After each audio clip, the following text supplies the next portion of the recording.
Hey, welcome to Clarksville Vibe the show where we tell stories about people here in Clarksville, Tennessee who make this place the greatest place to live in America. I'm your host, Kevin Kennedy Jr. We've got another action-packed episode ready for you. I'm really excited about today. Today's guest is someone who brings a lot of energy. She brings a lot of encouragement. She empowers people all across our community. She is really someone that I think universally people will say they feel encouraged and excited to be around her. She brings a lot of energy into every room. She is our county trustee, Kim Wiggins. Excited to hear more about her story today. But if you've caught us at this episode, make sure you like, subscribe, do whatever you normally do to follow these. We release these episodes every other Friday. And so people just like Kim Wiggins who are making difference all across our community, you're going to get these episodes, and I promise you're going to want to tune into more. So without any more introduction, Kim Wiggins, hey, thanks so much for taking the time. Hey, thank you for having me. I'm excited. Yes, I know both of our time is really limited, and it was hard to get this scheduled, so I'm very honored that you would take the time.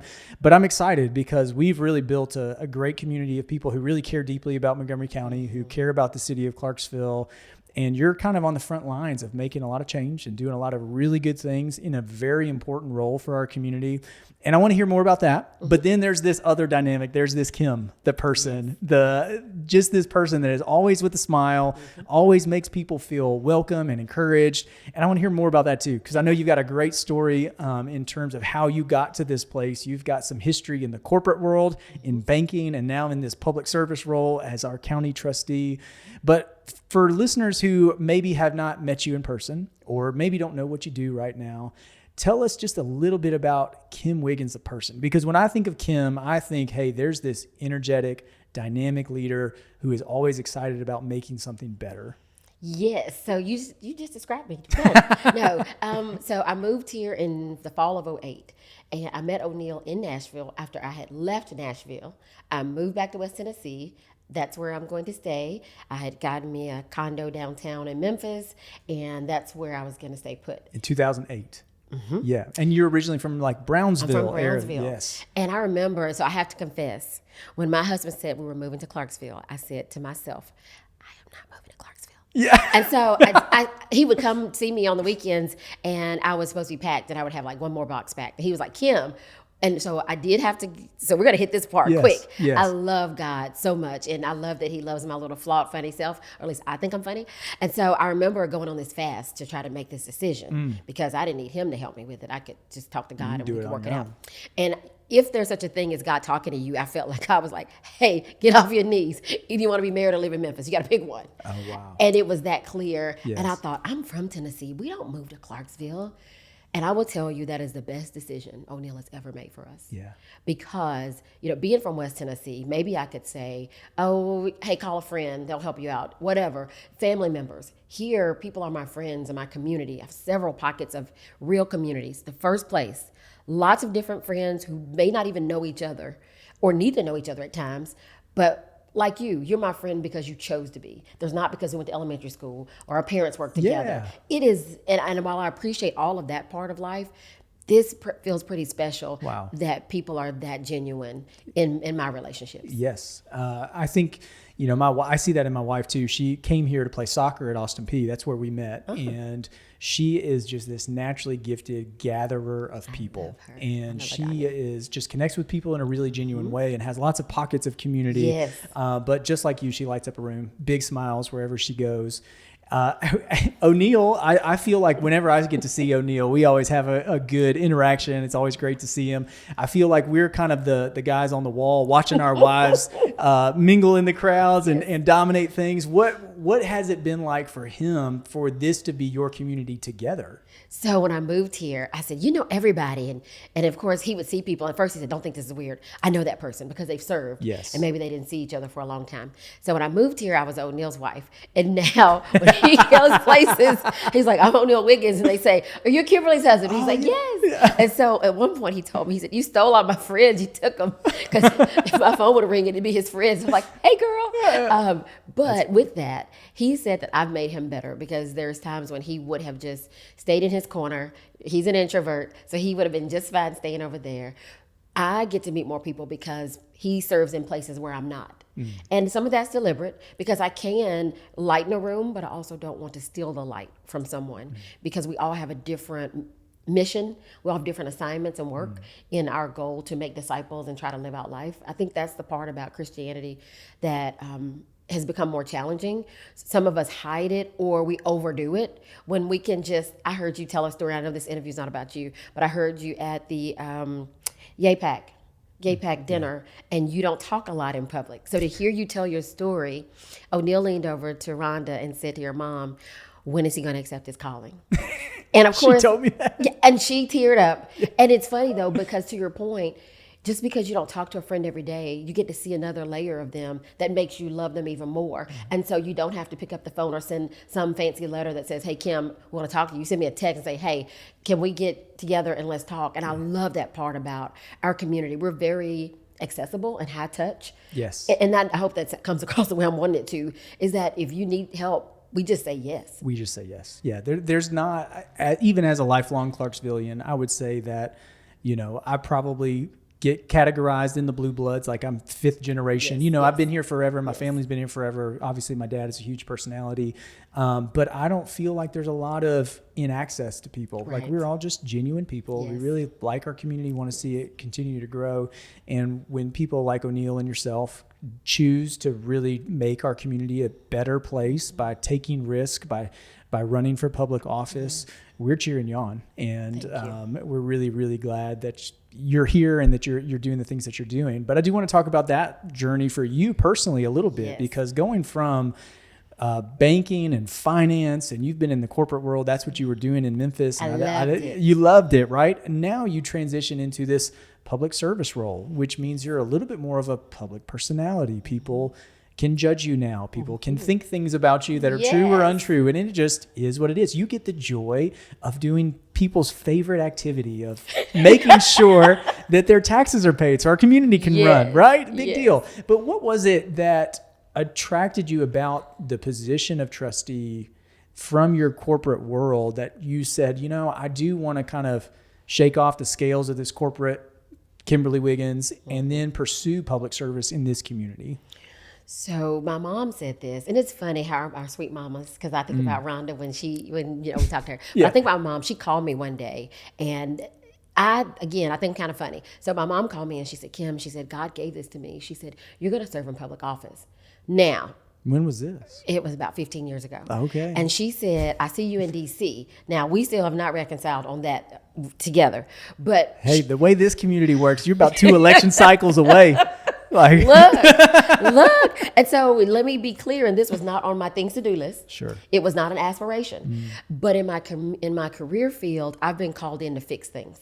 Because fixing doesn't always mean firing everybody. Because in some of our banks and in some of the communities, sometimes the branch manager is the mayor's wife. The head teller is the fire chief's wife. So when I worked for a big bank, one of the top 3, the model was either in major cities, you can just turn them over. That is not a thing. And if you want to remain in business for bigger banks. So I got to pilot a position where I went in and I worked with them they're already going to the right places. They were already representing the bank, but they didn't know that banks had changed and were asking for the business. We used to think they know I work here, they'll come get me. So with that, I learned how to use a relationship piece to help those people be successful. Yeah. So fixing things that gives that's me, that's my your wheelhouse. strength. That's my strength. Right. And then I heard that our bank was broken. So I was not looking for it. I actually I was taking yoga with Aaron. We knew each other only through yoga, our assessor of property. And we would high five each other. You got off work at 5:00. Good job. Because we're used to burning the night oil. And she called me one day and she said, if you know Aaron, she said, I was thinking about you in the shower. Now let me clean that up. Yes, that's right. Yeah. So God had given to her and some other people. She said, I was chosen to call you. And we think you'd be great running our bank because that's what the trustee does. I'm the banker and the treasurer. So, I want to back up and clarify, because when you said it the first time, our bank is broken, you're thinking another previous banking job, but this is what you refer to as the accounts of the county. You refer to that as the bank of the county. The official title or duty, the first primary duty, is to act as the banker and treasurer for the county. Okay. So that's what the role of the trustee is. Yeah, you're right. I'm learning. Come on, school. If you go to church, you know what trustees do. They count the money. I do, yes. But that's right. people who don't know, that is a unique. And actually, we're one of only 2 states that call this position trustee. A lot of them call them the treasurer or the tax collector. I'll take trustee. Yeah. You about to get stoned or something. You're going to have to wear Roman clothes around here collecting taxes off the backs of our people. Doesn't seem like something. But with that, I know that's a duty that I'm bound to. There are several things that happen behind the scenes with the bank. In our county, every office, every place you do business, that money physically and literally comes through my office. Over $20 billion in transactions. It's a big bank. That's a and when you think about managing, $500,000 of revenue, having idle funds, deciding the timing of investing, how long do we invest it so that we can maximize our return. That's my wheelhouse, private wealth and banking. So you mix those two together, because I work for USAA, and it was a beautiful journey to get to see their private wealth. They have the highest intellectual capital, in many parts of the world, because of all the education that you're required to go through. Okay. At USAA, they had to make decisions for their bank. You had a minimum of 3 designations. Maximum of 3 designations you could put on your business card. Okay. You had people in claims departments have master's degrees. Wow. It's beautiful to see that model, and for me to not bring corporate to government, but to reorganize and restructure, because basically you're the only head coach doing that job. There's no other trustee. Right. And so there's 95 of us across the state, and we get to spend time together and give best practices. But a lot of them call me because I did come from a bank. Simple things like, I shouldn't be able to open the safe by myself. Yes. Security measures. And people didn't think twice about that. But even in banking, no matter what your position is, not one person can open a vault. So just bringing those types of things, and it's been a lot of fun. Yeah. So those big changes when you take office. Yes. I'm curious, because if you're a fixer and you're a fast thinker, I can tell, when you start to even get your gears in your brain going about, this is something I may want to pursue, how much due diligence did you do trying to figure out how much of a problem is this situation in? Is it more of a, hey, I like the skills of this and what I think I can bring to the table, and then you show up after being elected and you're like, oh, this ain't what I expected? Or is this more of a, okay, here's where our challenges are going to be. I know I'm a good fit for this, so I'm going to move forward. So with banks, a bank is a bank is a bank. Okay. The question becomes, what is the culture of that bank?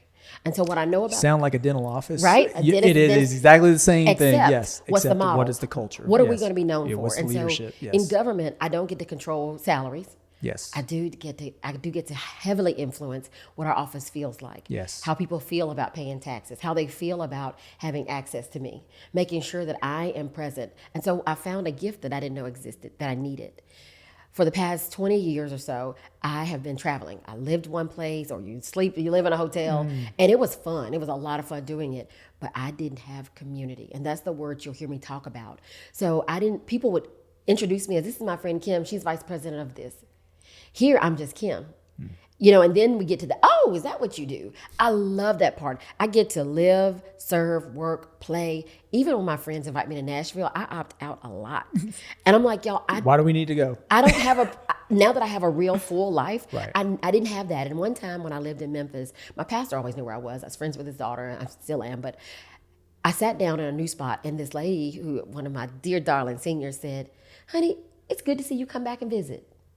I had left. I lived in Memphis at the time. And I thought, oh boy, when you start losing the local connection and people don't know you're here, you never know when you're going to need somebody or just a friend. And I had lost some of that, and I didn't know I had lost it. Know it. So when I got here and people say things like, hey, you need to meet this person. And they say, yeah, let's have dinner.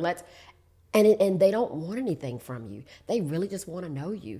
It's pretty attractive. Yeah. I would imagine that's special to grow it as an adult. I had the chance of growing that in Memphis when I was there for dental school and residency, and worked there for a year before I came back. It's a great place to hang out. It's a great place. And I really had 7 great years there, but I do feel like my relationships from Memphis from that season were very authentic, because this was, at least somewhat adult. Let's say young adult Kevin Jr., establishing these relationships, choosing these people, choosing where to spend and invest my time. And you've gotten to do that here. And my best friend still lives in Memphis. Oh, nice. And my childhood best friend, lives in Brownsville, where I'm from. Okay. And so I'll tell people I'm rich. Oh, yeah. How many people get two best friends You got who friends are okay with all that? over. That's right. Yeah. It's nice. So it's transitioning back a little bit to the conversation about the bank here, of what you refer to as your office. What are some of the unique challenges that maybe Montgomery County has that you didn't anticipate or that you were surprised, were a challenge when you first took office? Of maybe we have so many military families that property notices don't get delivered as easily as they might, let's say in a city like Brownsville with a really, what I would imagine is a permanent address kind of location. Mm-hmm. So are there challenges to that are unique here? Our uniqueness is that you can build a new house every year and move across town, and that is very uncommon. Okay. So it makes our tax roll kind of sticky. It's harder to manipulate. So the bills don't usually get to where I want them in that matter of time because there's this new owner, old owner. And most now it's a good problem because we're such a growing and vibrant community. You literally can build a house in Dover and decide you don't want to live there, then, Dover area. Just do it again. Yeah, you can move to exit 1, exit 11, literally, and that is very uncommon across the state. So our tax roll can get to be a little bit of a bear. Yes. And then the mail is always a concern. But I think the main thing that I found was an issue is we have some state-funded programs that we needed to take advantage of, but you have to get the word out. And even this, when somebody watches this podcast, they're going to say, I didn't know we had that. And I'm like, oh my goodness. So that's why you see me in a lot of places. I am collecting taxes dutifully, but I'm there to tell them about resources people don't know about. We are one of only less than 5 counties.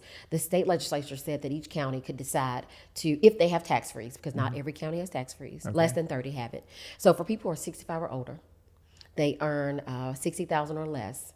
We can freeze their taxes, and that's important because when you're on a fixed income and things start to increase, including the values of your home, right. And it's a very small number of people, but they do exist. And so for folks who make more than that, that means they had a great career. That's right. But we do have people who are poor amongst us, and they live in their homes, and they don't know about these programs, or they think they're begging for something, and you're not. So this is our first year that we're going to $60,000. Normally we'd be around the $48,000 range. Yeah. So that's significant when you think about a retired teacher or a secretary or a teacher's aide or you name a dental assistant. Sure. Some folks who are 60 years old, 60,000 or less. And so when you say tax freeze, what that means is they've owned their home. They bought it in 1998, and it's been increasing up to this point. Yes. But now with this program that you've started, one of the few counties in Tennessee, now those property tax values from the county, they're frozen, so and they don't increase from there. The values that's a great question. The values can go up, but we can freeze the amount they pay. Yes. So now which is a huge blessing. Yes, you do have to recertify every year. Yeah. The state does. There's a trade. So they audit us. We audit, if you will, the process. So every year they turn in their income that says, yep, I make $60,000, and we freeze them. And I just love knowing that we've got people who have been on this program for some almost 20 years. So our county commission approved this several years ago. Yeah. The second program we have is if you're disabled at any age, and there's an income limit, they can call our office for that, and we can freeze give you some relief off of your taxes. And then, of course, we now, and I'm actually kind of proud of this, we have the largest, I'm very proud, let me not be modest, we have the largest tax relief program for disabled veterans and their spouses in the state. Okay, so tell us about that. What do you mean relief for veterans and their spouses, for disabled veterans and their spouses? Okay. So if they have some permanent and total disability, they're honorably discharged. Determined by DOD. Yep, by the VA. Okay. And so they sign a form that says, yep, I'm Kevin Kennedy Jr., I served our country. They sign another form that says, yes, the state can ask the VA to verify this information. The state actually gives them, and I say relief, some people call it the tax exemption program from some states. Yes. It is expensive, so we don't want exemption. As a tax collector, I can't advocate for that. But I do want as many people who qualify, because when you think about the burn pit, our zip code, 37042, one of our zip codes, has the highest number of people who were impacted by the burn pits. And so all those veterans are right here, or their spouses or their widows are here. And as long as the spouse, if they become a widow, or widower, they can remain on the program if they don't remarry. Wow. So that program, we have surpassed Shelby and Davidson County because we have a high concentration and we put the word out. Yeah. So the state reimburses us. That is not a burden of Montgomery County. Oh, well, because I'm here in my head thinking, oh man, I mean, that's great. These people need the services, but where could those dollars go to our school system or to our, county roads or to some of our parks or things like that? But you're saying that they're reimbursed by the state. So these aren't lost dollars. No, sir. They're just coming from a different source, taking off the backs of people who would have a difficult time paying. Yeah. My daughter had a swim meet at Pearl Cone High School recently, and we drove to Pearl Cone, and maps took us in a couple different directions. And I'm sure if you've been in the area, in that central Nashville, kind of West Nashville, around TSU, you see the gentrification that's happened. Absolutely. And we were driving on these neighborhood streets, and we'd see what looks like a $500,000 home. Then you'd have two tall skinnies, and then you'd have a house that was clearly built in the 30s or 40s, and it looked like, an elderly person probably still lived there. And I saw a few elderly people coming out to the street. And in my head, I'm thinking, gosh, what a hard time for them who have been there since maybe the 50s, the 60s. This has been their house forever. Yeah, they may have their house paid off, but when these jokers are building these $1 million houses, you can't afford to pay the taxes on it anymore. And so to me, as a service to the people who have made our community what it is today and really invested a lot of time, energy, and resources, and don't have an increase in income where someone else might, let's take another job, let's work a little more to cover these tax loads, to cover the inflation that's happened. When you're on the same income that you've been in on government assistance from your Social Security or whatever it may be, and that doesn't change, it is really hard. And what we don't want to see is community tax programs and government entities become such a burden for our elderly or disabled that now we're dealing with homelessness or we're dealing with real life problems. So I'm glad that you've brought the humanization of that to our community and, by the way, found a way to really not take it out of the budget. Right. And that program was 50 years old last year. Wow. But it's a secret. And so I don't want it to be a secret because if you're eligible, we are happy to administer it. And so in our office, using the scripture that I use is, with love and kindness have I drawn thee. Sometimes the answer is no, Kevin. No, you don't qualify. So what we'll say is, here's what we can do for you. Here's how we can help you. And so we don't say, no, ma'am, you're not approved. We even say they unapproved you. We don't even say they declined you because. So this is the part of the county trustee's office that has learned from Disney, where you don't tell the people no. Yes. You tell them what we're going to do is try next year. Yes. Because every year we can, you can also reapply. But is that part of the Kim Wiggins culture where you're communicating this of like, hey, we're going to humanize this communication process, and we're going to treat people with dignity, and we're going to reframe the message. And kindness. And how does that go in training people? Because I would imagine, and this is just me, I get people join my team, and I talk to other dentists or other small business owners, and one of our challenges right now is keeping great people on our team.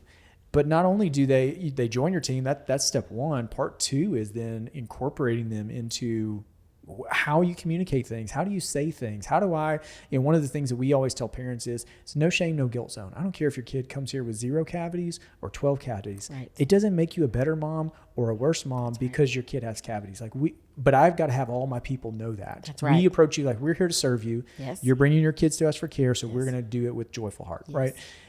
How do you incorporate these intentional communication tools into the county trustee's office, which I would imagine is a pretty big office? It is intentional in how we interview.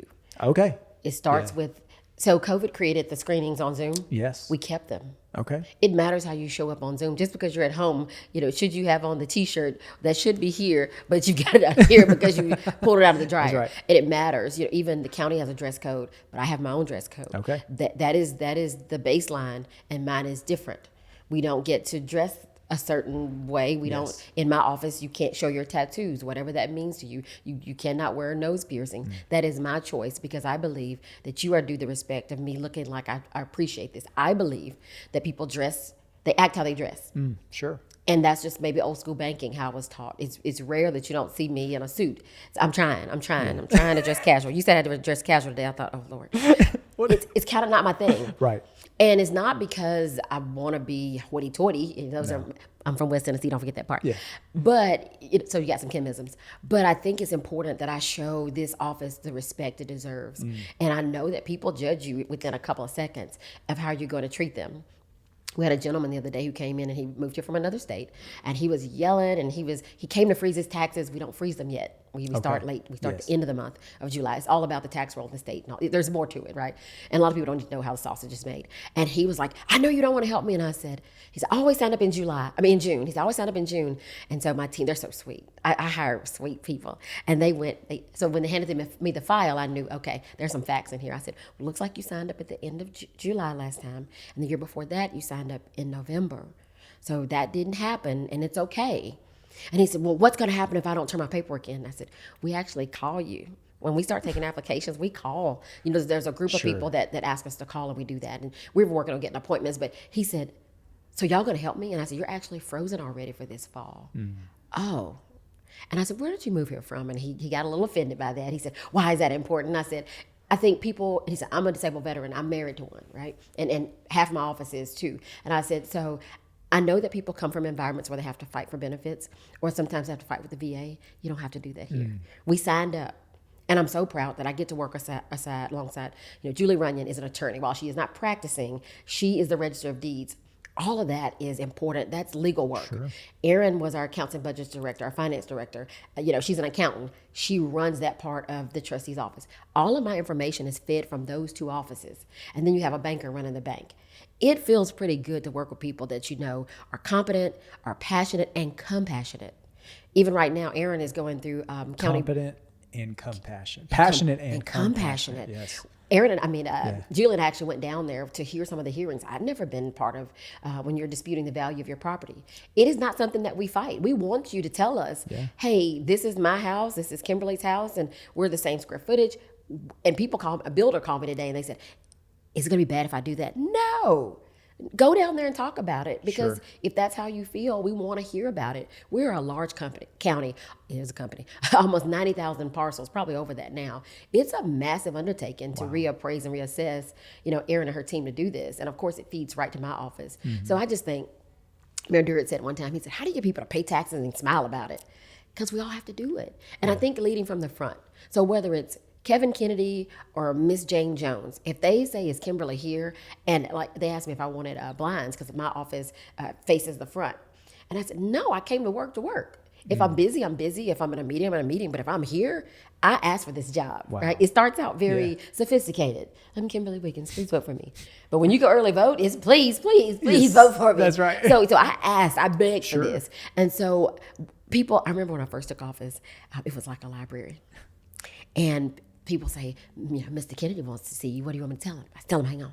And I'm like, hey, how you doing? Everybody who knows me knows that's who you are. And my team, they're like, yes. she, that's who she is. Yes. I have a lot of energy. Sometimes I'm like, Lord, thank you, but it's a lot. I'm too excited for myself sometimes. It's all good. And when they see me laugh, and one of the ladies said, I heard you laugh. And I said, you can too. We can have fun at work. Right. When it's time to do serious work, I had to explain that to them because I'm like, now what happened? I'm like, I'm sorry, I'm back. Like when it's time to do work, I'm working. We're in, yes. But half of it is loving on people. You don't know what people are going through or if they're in a house where somebody's kind to them or they're nice to them. Some marriages aren't nice. Sure. But if I can just give you 5 minutes of my undivided attention. Now, if I'm too busy, I've told people, if you're too busy, don't do it because you'll mess it up. Because you'll be in a hurry. You'll be distracted. And you won't be listening, and people can see you not there. You're not there for them. And so that can damage it. So I do try to manage that part too. Yeah. But I love people, and I feel like God gave me this assignment. And that's why I look at this as my assignment for however long he wants me to do it. And I also have a prayer that I pray, and it is, I want God to open doors no man can shut. But because I might go through that door, I ask him to shut doors that no man can open, including me.